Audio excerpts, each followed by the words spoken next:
Hello, everyone. I'm Jean-Claude Beyond Mystic, and welcome to today's special report. The title is The Silver Stampede with Mr. Bill Holter. You can find his work at billholter.com. He's a broker for Miles Franklin Precious Metals. Bill, welcome back to the show. How are you? Good. Thanks for having me, JT. I'm excited to have you on. Bill, I wanted to ask you before we started the show, have you seen this movie that came out a couple of weeks ago, The Civil War, and how it portrays America here in a very, very concerning light? Have you seen this trailer? Have you seen the movie so far? No, I've not seen it yet. What's interesting about the movie, Bill, is they kind of leave it to the audience members as to decide who are the good factions and the bad factions in this civil war. There's not a lot of narration, so some people are kind of frustrated by the movie. They're not being told really what's going on. But the reason I bring it up with you is because there seems to be indication in the movie as to why the civil war has occurred. Although they don't come out and say it out loud, it appears to be an economic collapse. There's one scene where the press agents here are trying to buy gasoline for their truck, and the gas attendant doesn't want to take the US dollar, and he's actually looking for Canadian dollars. I don't know what universe the Canadian dollar would be worth more than the USD one in the collapse, but that seems to be portrayed here in the movie. They're telling you something happened to the dollar, and nobody wants the dollar here. So, interestingly enough, you sent an email broadcast this weekend to me where you're describing that this could be one of the most interesting weeks in a number of years. Let's start building that. There's a few people in the chat right now too who saw your email and they're excited about asking you questions about that earlier here in the show today. So let's start explaining what you meant by that and why perhaps these next 2 weeks could be critical in history as it pertains to precious metals. Bill. Yeah, if you go through the three charts, you can see that gold, silver, and of course the mining shares. I use the HUI. They got pretty overbought from call it late February, early March to about the first week thereabouts of April. They relaxed, pulled back a little bit. None of them are overbought. And then if you look at the bottom of that chart on the far right side, present time, you can see the MACD has formed a hook. And that hook, once it crosses over, then you get momentum players coming in. And gold is not quite as, that's a little retarded. You can see that it's a little bit behind. But silver and the HUI have just infinitesimally crossed over. And what this tells me is something big is going to happen within the next week or two. I mean, this thing can only go sideways from here for a week, 2 weeks. I can't even imagine 3 weeks. If they go sideways, you'll get a crossover and you'll get some of the natural momentum buying. Basically, what it tells me is we're in store for a huge move, a violent move, either upward or downward. Downward, of course, would basically be the powers that be trying to abort this chart pattern, and up a violent move upward, you'd be looking at you'd be looking at new highs in gold, a breakout over 30 on silver, which there's nothing between $30 and $50 on the charts on silver. So you'd have a pretty powerful run there, and then you'd also have a breakout on the HUI. So with the fundamental backdrop, I obviously think that these hooks are going to complete turn higher, and you'll see a stampede into the precious metals complex. That's my guess. But of course, they could be wrong, and if it's wrong, you will see some violent smashing. But either way, you're going to see huge volatility in this complex in the next week or two. Now, you mentioned this breakout in silver. Let's start there. We'll look at gold also separately. But this idea of breaking out of silver over $30 in the last maybe 2 weeks, we're seeing some researchers online on YouTube and other places suggest that we could be heading in for a banking crisis of sorts, and that it could be caused by silver crossing 30. Now, similar to what happened in '08, these silver short positions, where are we now on the banking system? Here in Canada, we had the Bank of Governor just come out last week to tell us, don't worry, everything's fine. The system is strong and resilient. Although yesterday he's saying, well, there's some risk. We see some risk. So clearly they're trying to massage a narrative. Something ain't right at the banking level. So tie that in where silver perhaps could be the instigator or the catalyst here for a bigger banking crisis than the one we've already seen unfolding over the last year, Bill. Yeah, I would first say that nothing is confirmed until it's officially denied. And that's your bank governor up in Canada denying it. Yeah, there's no question about it. The bank lending facility that ended back in March. So yeah, we're definitely ripe for banking problems. You can look at commercial real estate. I just posted an article yesterday on a property. I think it was bought in 2019 or 2020 for 137 million in Dallas. Yeah, if you scroll down, I think you'll find it. And it just sold for 12.5 million. So, I mean, or 12.3 million. Somebody's going to eat those losses. So, and that's not just one property. I mean, I also have coming up for post, it's not been posted yet, but Trump's property that he owned up until, I think, I don't know, a few years back in Washington, D.C. That's another one that's going down. That's the Waldorf Astoria in Washington. But there's properties, there's commercial properties all over the U.S. and also all kinds of properties in China, and we can get to that in a minute. But there's all kinds of properties that are deflating 50, 75. That example is 90%. So you've got a big problem in the credit markets. And of course, credit, and I've said this all along, credit is the reason that you got to prices that we've gotten to in real estate across the board, whether it be commercial, industrial, or single family homes, two-family homes, apartments, etc. The use of credit is what allowed those prices to move higher. So, yeah, we're definitely looking at a potential banking crisis. We've been looking at that all along. I think the people that are talking about silver going through $30, I have not read the article. I don't know what they're exactly saying, but it would be my guess that their thought process has to be that $35 silver, $40 silver, 50 or higher silver, you're talking about literally billions of dollars in losses to the shorts. And the shorts, who are they? I mean, they're bank related. So, a much higher pricing in silver is going to create a short squeeze, and will ultimately go to where I've talked about for so long, is that we're going to go to a failure to deliver.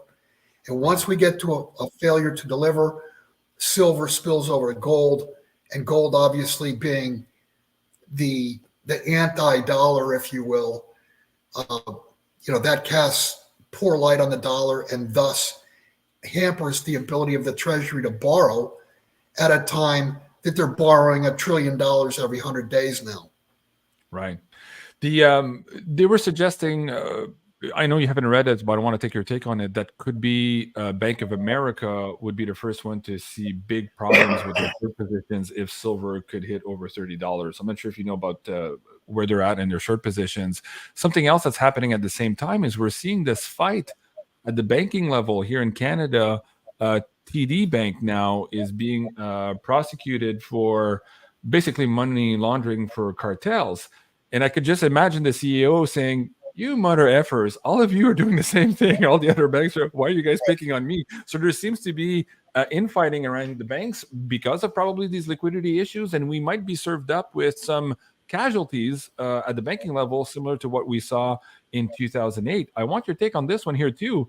This was on Zero Hedge on May 9th. Watch, a billionaire real estate investor expects 1 or 2 bank failures a week and economic UK economist says that we are entering a new dark age here. So you're very much related here with this two story, the real estate issue and also the silver issue with the banking level.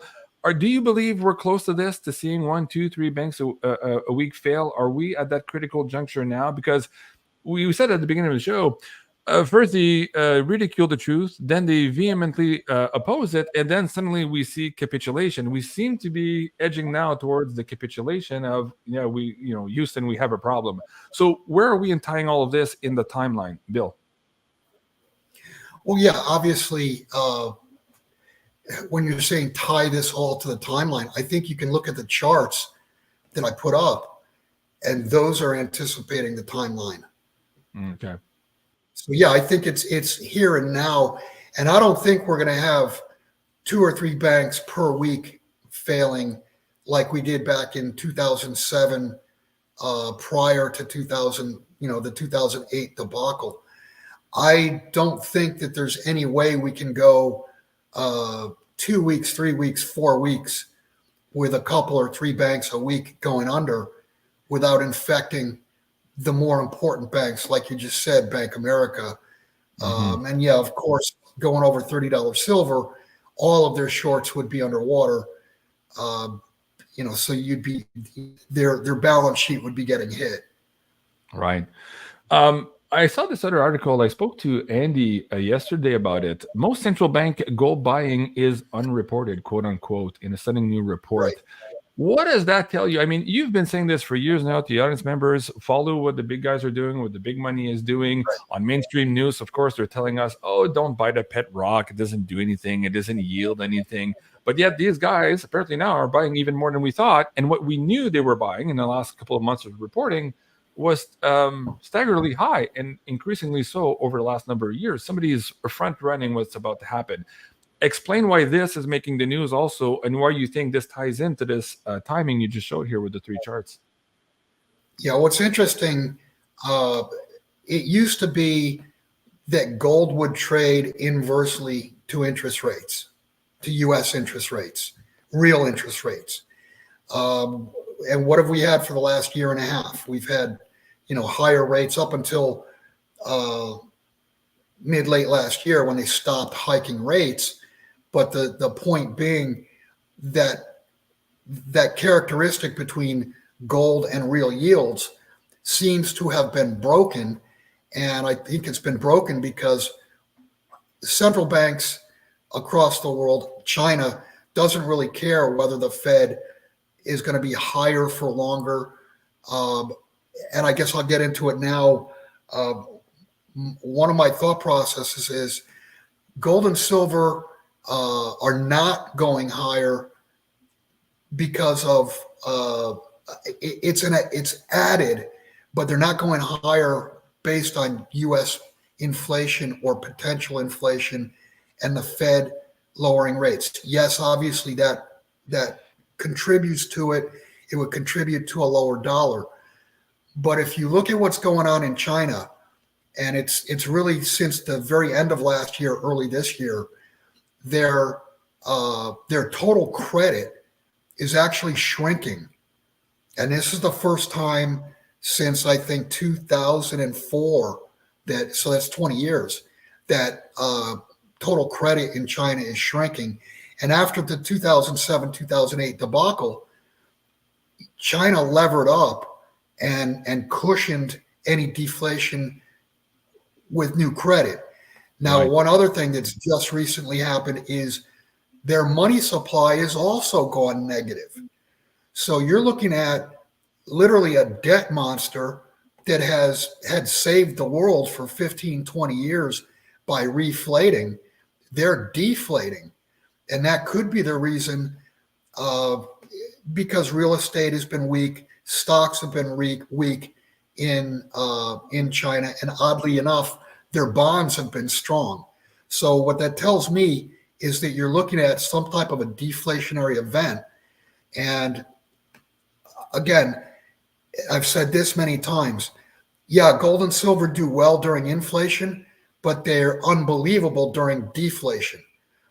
Right. That's really the reason you want to own gold and silver, because they cannot bankrupt.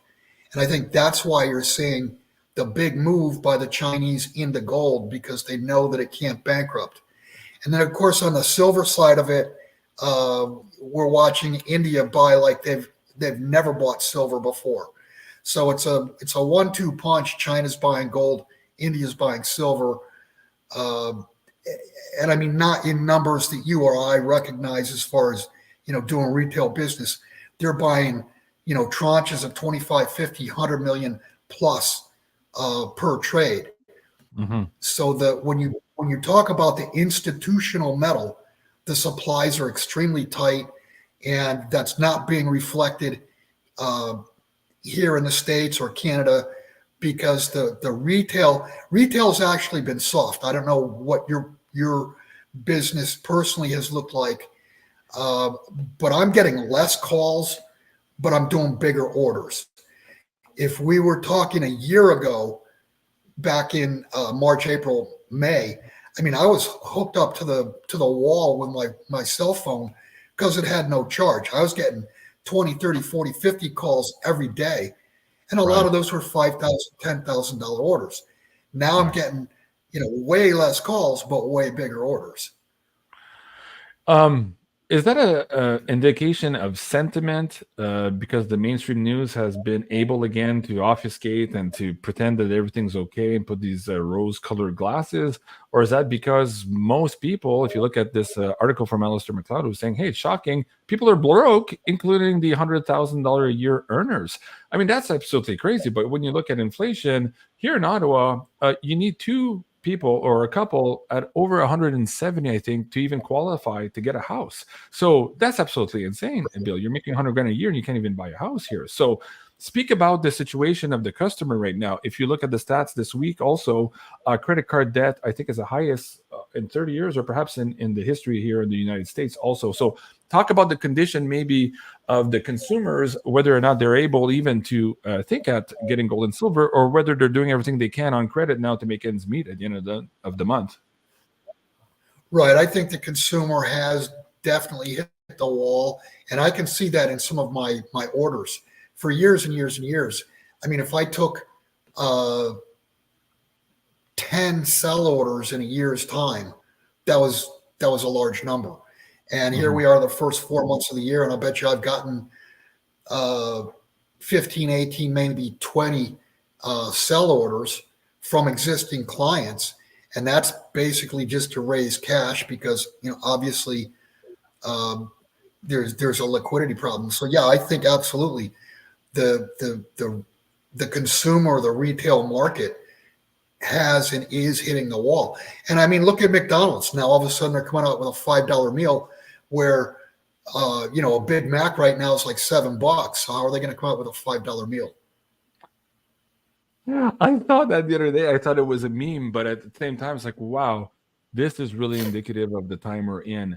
Also interesting, I want to bring in the election cycle and all of this, Bill, to have your thoughts on it. Let me see if I can switch slide decks very quickly here, because I want to play, maybe it's a 1-minute clip here from Biden's interview with CNN. This was posted just a couple of days ago. And to me, at first, I thought it was one of those AI-generated memes. And I say that because CNN was actually putting out some cold, hard truths in the question here in front of Biden, as opposed to asking him what his favorite ice cream was. They were actually talking about real numbers in the economy and whether or not he had time here in the remaining months before the election to turn that ship around. So let me see if I can play this clip for the audience members. Let me just backtrack it here, and then we'll have your thoughts on it. So when you talk about the economy, of course, it is by far the most important issue for voters. It's also true right now, Mr. President, that voters by a wide margin trust Trump more on the economy. They say that in polls. And part of the reason for that may be the numbers. And you're aware of many of these, of course. The cost of buying a home in the United States is double what it was when you look at your monthly costs from before the pandemic. Real income, when you account for inflation, is actually down since you took office. Economic growth last week, far short of expectations. Consumer confidence, maybe no surprise, is near a 2-year low. With less than 6 months to go to Election Day, are you worried that you're running out of time to turn that around? We've already turned it around. Look at the Michigan survey. 65% of American people think they're in good shape economically. I think the nation's not in good shape, but they're personally in good shape. The polling data has been wrong all along. You know, how many you guys do a poll with CNN? How many folks you have to call to get one response? The idea that we're in a situation where things are so bad. Look, I mean, we've created more jobs. We're in a situation where people have access to good paying jobs. And the last I saw, a combination of the inflation, the cost of inflation, all those things, that's really worsening people with good reason. That's why I'm working very hard to bring the cost of rentals down, to increase the number of homes that are available. But let me say it this way. When I started this administration, people were saying there's going to be a collapse in the economy. We have the strongest economy in the world. Let me say it again, in the world. Although GDP last week was far short of expectations. Oh, it wasn't. Look, GDP is still, look at the response of the markets. Overwhelmingly positive. Overwhelmingly positive. And one of the reasons why people feel good about it not being as strong as it was before is they believe that the Fed's going to respond. They hope they're going to get a rate cut. Yeah. Well, so, I mean, no president's had the run we've had in terms of creating jobs and bringing down inflation. It was 9% when I came to office. 9%. But look, people have a right. Ordinary people. The idea that you bounce a check and you get a $30 fee for bouncing a check, I changed that. You can't charge more than $8 for that. Or your credit card, your late payment, $35. I mean, there's corporate greed going on, and it's got to be dealt with. Okay, that's just about as much as I can take there. So he's blaming corporate greed for the problems. On one hand, he's pointing to a survey that says that 65% of people, I forget which states, think they're doing okay. And then he says, but the polls are wrong anyway. So what the hell is happening here? Why is CNN putting out all of this truth all of a sudden? In that same context of all these other researchers last week who were talking about the $30 silver, they were also suggesting that it appears now that another switch has been turned on or fuse been lit here to basically crash the economy and to hang it on Biden's neck here before the election this fall. Do you think that's what's happening right now, Bill? Tie this in for us. I don't know if they're going to purposely tank the economy to hang it on Biden. I have said for many years that they will need some type of event, some type of false flag event to kick the table over. Because the policies that have been put in place, the policies that are in place, are too stupid to not be the plan. I also, beginning November, December of last year, I question whether we're even going to have an election. Now, what kind of false flag event could we have to prevent an election? I have no idea. And if we do have an election, you got to ask, is Biden even going to be the candidate? Do they put Gavin Newsom in? Do they put Michelle Obama in? I mean, it's hard to know what they'll actually do, but I can't see this going off as a normal election. And I mean, obviously, it looks like Trump is going to win. He's ahead in so many states, and you know the polls have been notorious to lean and bias left. So whatever the numbers you're seeing on the polls are probably worse for Biden rather than better. And then you got to ask yourself, so Trump wins, what happens then? George Soros and the whole gang floods the system, paying wokesters with money to go out and tear everything up. You know, do we have like Antifa and BLM on steroids? I don't know. I just know that we've gotten to a point now where you really can't. It's hard to forecast where this is going to go because there's so many forks in the road between now and the election and after the election. A lot of people are asking on the channel, Bill, and maybe you can help us navigate all of this. I was watching a movie on the plane the other day. It was the latest a Ridley Scott movie titled Napoleon, and they were showing how the French eventually, through the revolution, decapitated all their royals with the guillotine. And what was interesting was not that part of the movie, but the middle part where they showed where the French people thought, hey, okay, we've removed all the monarchy, everything's going to be fine. They didn't get the fine right after decapitation here. They got what they were calling, I'm trying to remember the French term. I watched it in French, but I think the term in English was years of terror. So basically, after the decapitation, they had all of these successive groups trying to form government, trying to form consensus, and there's still a lot of rioting, a lot of shooting, and a lot of people died through those years after that big changeover. So a lot of people are asking, if that happens here in the States, it appears we're on that track now with the polls that Trump could get in. It appears very likely, as you're saying here, that somebody somehow is going to be funding some type of weird type of riots, and we're kind of seeing it now with the Palestine slash Israel conflict that we're seeing at the campuses in the last week. So they seem to be the replacement of the BLM from the last election. But at the same time, there seems to be some glimmer of hope, Bill. Here in Nebraska, they're ending income tax on gold and silver, and they're declaring CBDCs not lawful money. So we're going to see this weird kind of situation here moving forward where one parts of the country might be dealing in one type of currency, another part in a different way. This is going to be perhaps our version of those years of terror that the French lived after the French Revolution. Can you share a little bit about that? How do you think this is going to transpire? I know you and your old business partner were talking about maybe as many as 3 resets. Do you still see that, Bill? Yeah, well, the first reset will be the collapse. And obviously, they're going to try to bring forth a central bank digital currency. And you're correct. You know, Nebraska and other states have said, no, we're not going to use central bank digital currency. There are no taxes on gold and silver. I would say that what you saw during and after the French Revolution will be very, very, very mild compared to what you have today. And the reason I say that is, how many out of 100 people, how many people could be self-sufficient? How many people can live for 3 months, 6 months, a year with grocery stores not being open, with gas stations not being open? And God forbid, can you imagine if communications go down? I mean, you'll have people having heart attacks because their phone doesn't work.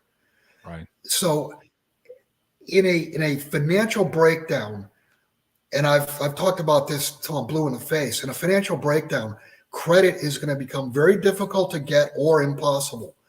And when credit ceases, everything in modern day world is going to also cease. So you're going to have to go back to basics. You're going to have to learn how to grow food, tend to animals, and people. I mean, those skills are gone. When I say gone, they're gone for the average person. So I think a financial breakdown is going to stop credit. And when credit stops, you are going to see the mass die-off that the powers that be have hoped for and talked about for so long. You're going to see mass die-offs just because people don't know how to live with the earth. They got to have the modern world where, oh, what are we going to go to eat? What are we going to get to eat tonight? I'll go to the store and get it, or pick it up already made, whatever. Right. People can't survive on their own any longer. Right. And you're absolutely right. That's a very big contrast to the people living in the times of this movie. Go check it out, guys, on IMAX if you want to. And I think it's already on Netflix. A really cool movie. Interesting. The scenes are absolutely amazing also. I don't know why they did the movie, by the way, because it's kind of like they did concentrate a little bit on the relationship between him and his wife. And it's a weird movie, but nevertheless, the scenes are pretty cool. But that whole idea of the years of terror in between, I thought it was important. And I wanted to bring that up for the audience. So thank you for that, Bill. I just want to share this with the audience members also as we finish here. We're almost at the 30-minute mark. But to speak about this ongoing war, this currency war, we're seeing this now too. So MasterCard, JP Morgan, Visa, Citibank, and other big US banks are testing a shared ledger technology for tokenized assets management settlement. So this was on Bloomberg. So they're telling you here, as Bill was saying, they're going to try for this CBDC. What's interesting is we already have some states and some provinces here in Canada also balking at the federal government. So we're going to have this weird situation to live through. And I wanted to ask you about cash. When I posted this interview yesterday or the day before on my site, I had a few people ask me questions. They said, don't forget, JC, to ask Bill about cash. What's going to be the lifeblood of cash? Is cash going to be king? For what period of time? Should we still be holding cash here for part of this transition? I know you're big on precious metals, but what's the role of cash going to be in all of this, Bill? When you say cash, there's two types of cash. There's electronic cash in your bank, etc. And I think that's going to be taken away via the Great Taking. And then there's cash, paper cash, which I think will be king maybe for 2 weeks. After things break down, there won't be much cash on the street.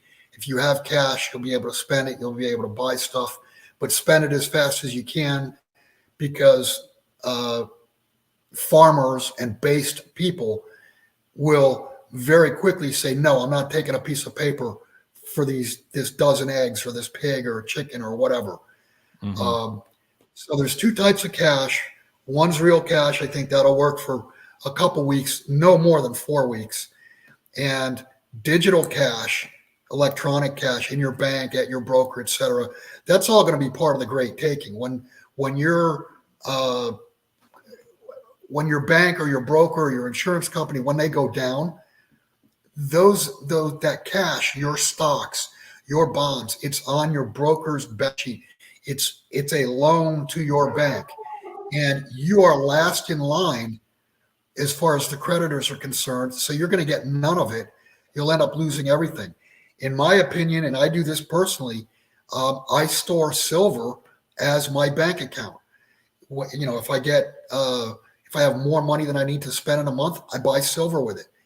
And the reasoning behind that is, A, the silver can't go bankrupt, and B, in a system breakdown, it's going to take a long time before the powers that be even think about trying to breach vaults themselves. So, I mean, the Great Taking is going to be so easy because it's done electronically. It's done with a push of a computer keystroke, and basically all your stuff is gone. All your stuff is theirs. And I guess going back to that movie you were talking about, the Civil War. Well, yeah, I mean, if people have done what they were basically told to do for 30, 40, 50 years, and they saved in the banking system, they bought stocks, they bought bonds, they bought real estate, and they wake up and they find that's all gone, you're going to have a lot of really, really pissed off people. And I guess in the words of Gerald Celente, when people lose everything, they lose it. And, there's your spark, there's your reason for a civil war. You're going to have people who their entire life were law-abiding, polite people ready to decapitate people because they've lost everything that they worked for their entire life. And with the metals, that can't happen. Hold on, sorry, my dog was barking. On that note, Bill, I don't know if you saw this, but this came out just a couple of months ago in March, and originally it was completely redacted, and I think we got about 10% of it. But this was our RCMP here in Canada, the Royal Canadian Mounted Police, warning politicians or our government here that Canadians could be close to revolting here. We're close to that line here when they realize how broke they are. And of course, things have just gotten worse since March with the introduction of the new carbon tax, these politicians giving themselves raises, and now the capital gains tax here in Canada is at 66% now, this new bill that was just produced. I think in the States, they're suggesting maybe on top of everything else, a 25% on unrealized capital gains tax in the States. Did you hear that also? Is that just a trial balloon, or are they moving forward with that in the States? It's a trial balloon as far as I can tell. Okay. But again, just putting a fuel to the fire to piss off everybody here, realizing, as you just said, who were law abiding citizens, that essentially by listening to their government industry, they were on the wrong side of the bet here, and they're left holding the bag, an empty bag here. So, of course, people are going to be Well, stressed. on another slant to that, I mean, what did Trudeau just come up with yesterday or 2 or 3 days ago? The hate speech laws. Those are that's so dangerous. It's not even funny. I posted it on my website with the question: does this also pertain to backdated blackface? Because what they're saying is, if you said 5 years ago or 10 years ago, they can throw your ass in jail. I mean, as far as I'm concerned, I don't think I'll ever go to Canada again, because what we're saying, on this podcast, on any podcast that you do, they're going to pick something out and say, "Oh, you're hateful. You're going to jail for the rest of your life." Right. I'm sorry, piss on you. I mean, that on its own will cause civil war, will cause uprising. Well, just now, not just that, but everything else here in the last couple of years that the Trudeau government is responsible for. The polls are absolutely atrocious. We would have a super majority with the Conservative movement if the elections were held today.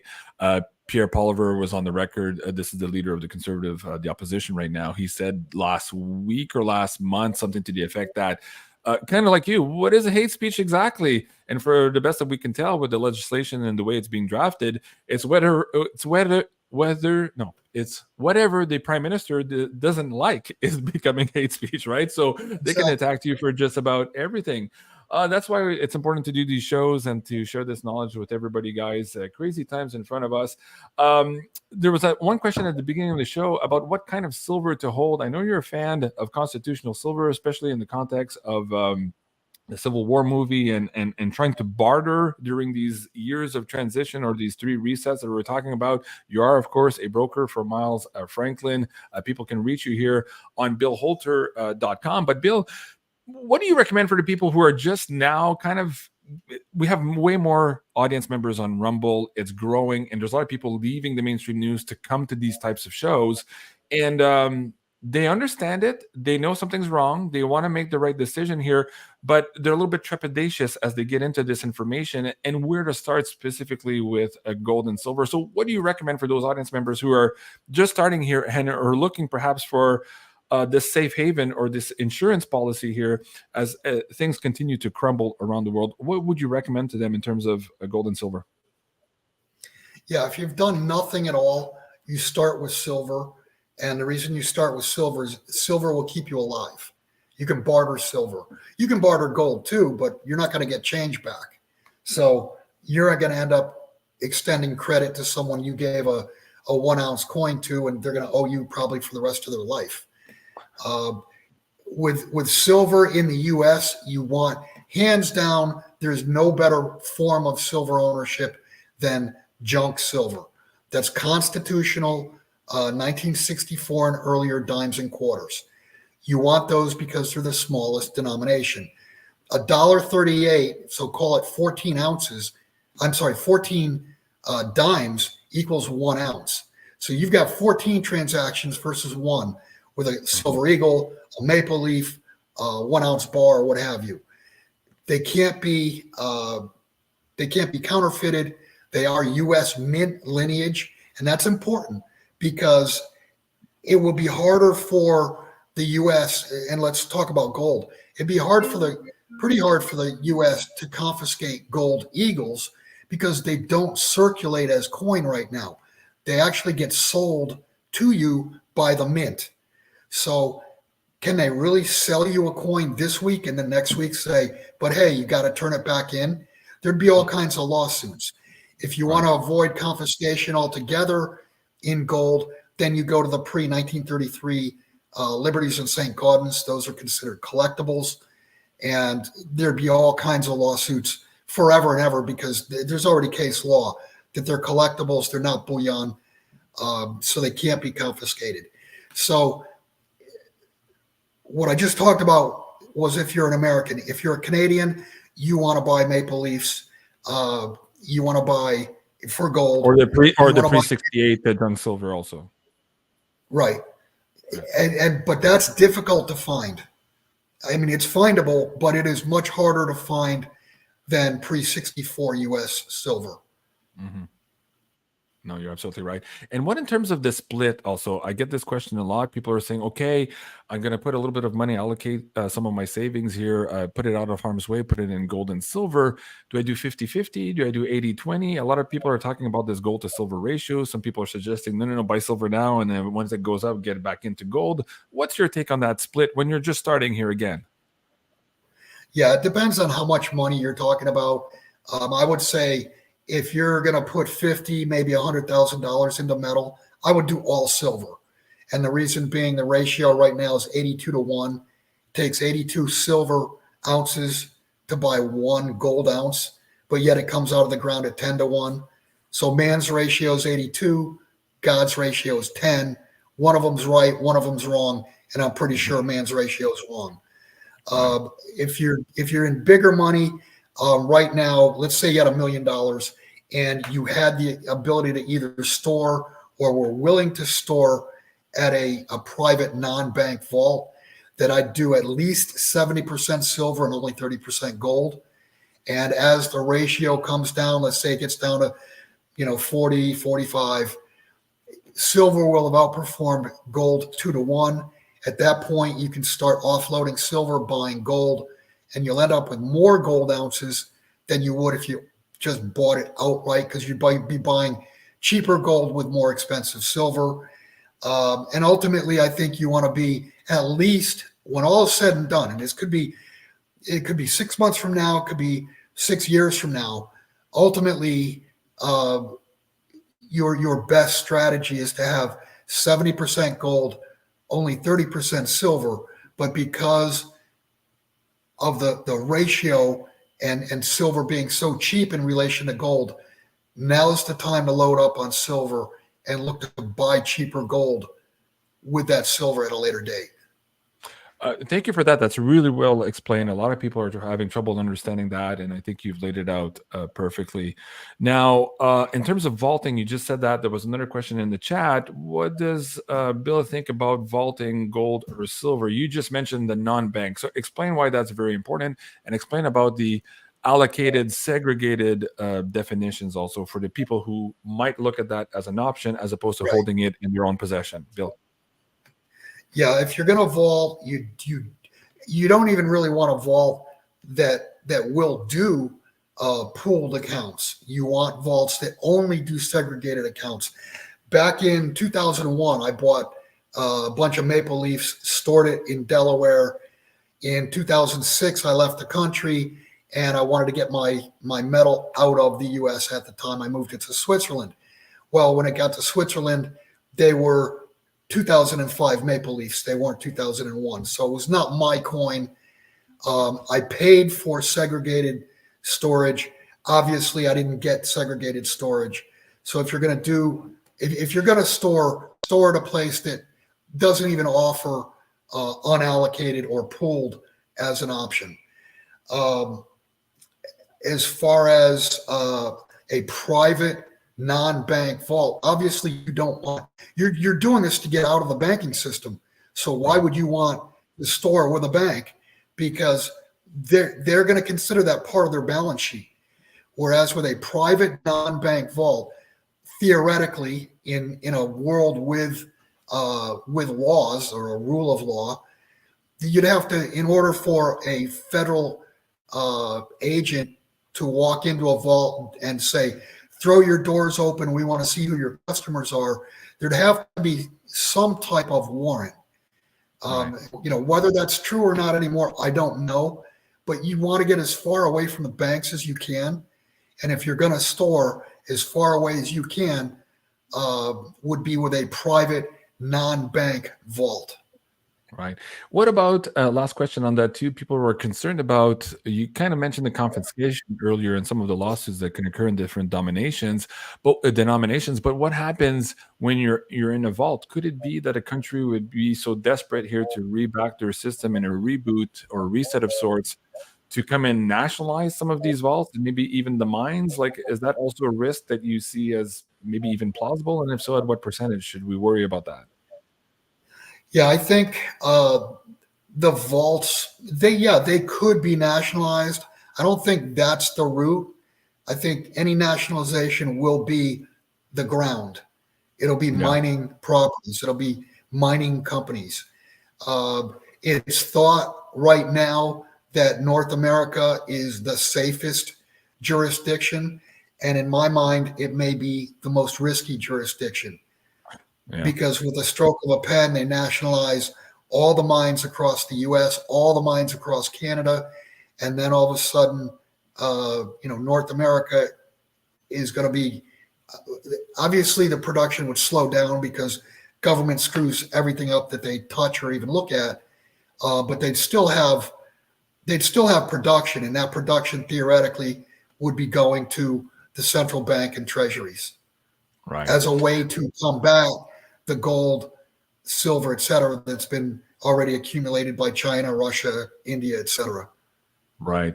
And in some cases too, like people are worried about it, and I get it's frustrating because they might say, oh, we're going to nationalize this vault, for example, but we'll pay you out in paper. And you're like, I don't want paper. I want my fucking silver back. So there's that risk too. You might not lose everything, but you might lose on that trade and also take a haircut on whether how they're going to pay out that contract for you guys. Bill, as we leave the show, go ahead. And JC, I was just going to say, that's why you don't want to always keep everything in one vault. You might want to split between 2 or 3 vaults and have a good chunk, where you can get to it. Right. And I think gold is very easy to store. So, I mean, you could have a couple, $3 million in gold and you could hide it, bury it on your property, just be ingenious as to where you put it. Silver, there's a storage problem. And I'm not really sure that they could actually outlaw silver, because how many different uses are there for silver? You've got medicinal, you've got industrial, technological, solar, et cetera, et cetera. I mean, can they really ban or outlaw silver? I mean, I suppose they could, but it would be pretty difficult, and there's not that much above ground silver. There's way more above ground gold than there is above ground silver. And then when you take into account that each ounce is worth 82 times what a silver ounce is, there's a shitload more capital in gold than there is in silver. Right. And the very act of banning somehow or trying to confiscate silver would probably shoot the prices through the roof also. So it would be a question of waiting them out, wait out your government until reality comes back here. Bill, before we go, so there's a lot of people who are looking at getting some gold and silver here. Again, you're an authorized broker here for Miles Franklin. People can contact you directly here to help them with those purchases here at billholter.com.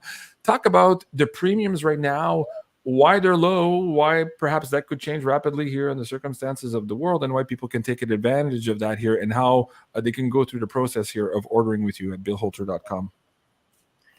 Yeah, the premiums, I'm going to say October, November, December last year really started to come down.